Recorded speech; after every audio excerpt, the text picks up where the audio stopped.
انسانی کتے کیا ہیں اور کیسے وجود میں آئے ہیں؟ یہ انسان جو خود کو کتا کہلوانا پسند کر رہے ہیں، کیا یہ نارمل انسان ہیں یا نفسیاتی امراض کا شکار ہیں؟ کس طرح ان کی تعداد میں روز بروز اضافہ ہو رہا ہے اور کیسے دیکھتے ہی دیکھتے یہ باقاعدہ ایک کمیونٹی کے طور پر وجود میں آ چکے ہیں؟ کیا یہ اپنا الگ ملک بنانے جا رہے ہیں؟ یہ جاننے کے لیے شروع سے لے کر آخر تک اس ویڈیو کو ضرور دیکھیے گا۔ ناظرین، یہ وہ لوگ ہیں جو خود کو اندر سے انسان نہیں بلکہ کتا سمجھتے ہیں۔ ان کے خیال میں اللہ تعالیٰ نے نعوذ باللہ انہیں غلطی سے انسان بنا دیا ہے، لیکن اصل میں وہ کتے ہیں۔ چنانچہ انہوں نے اس بات کا یہ حل نکالا ہے کہ خود کو کتا سمجھنا شروع کر دیا ہے۔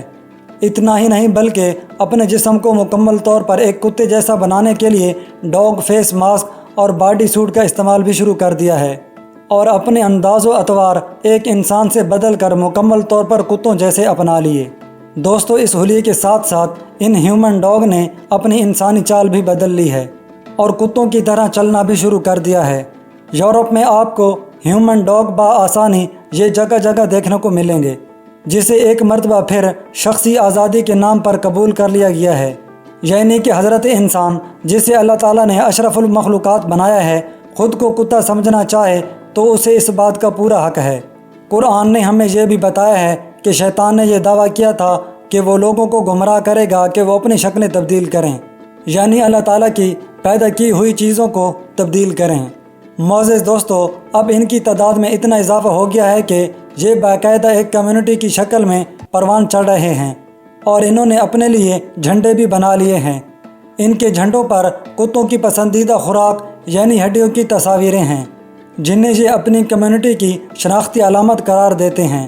انہوں نے اپنے حقوق کے لیے نعرے بھی بنا لیے ہیں، جن میں ان کا مطالبہ ہے کہ دنیا بھر میں انہیں ایک الگ کمیونٹی کے طور پر قبول کیا جائے۔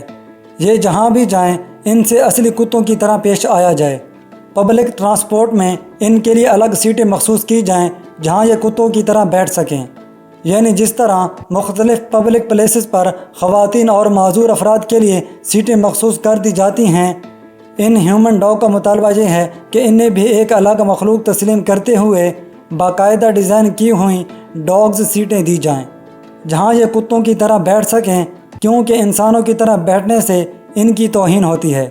حد تو یہ ہے کہ ان لوگوں نے اپنے لیے ایک الگ ملک کا مطالبہ بھی کر دیا ہے جہاں یہ اپنی مرضی کی زندگی گزار سکیں اور انہیں انسانوں کے بیچ نہ رہنا پڑے۔ پیارے ساتھیو، ان میں صرف مرد ہی نہیں بلکہ عورتیں بھی شامل ہیں، جہاں یہ مرد کتوں کے ساتھ انہی کی طرح دم نکالے فیس ماسک لگا کر کتوں کا رہن سہن اپنا چکی ہیں۔ سوشل میڈیا پر وائرل تصاویر میں بآسانی ان میل اور فیمیل ہیومن ڈاگز کو اپنے حقوق کے لیے نکالی گئی ریلیوں میں غراتے اور بھونکتے ہوئے دیکھا جا سکتا ہے۔ پیارے ساتھیو، یورپ کے بعد اب دوسرے ملکوں میں بھی جگہ جگہ یہ ہیومن ڈاگ دکھائی دینے لگے ہیں، جو کہ چلتے پھرتے ہوئے بالکل اصلی کتوں کی طرح بھونکتے اور غراتے ہیں۔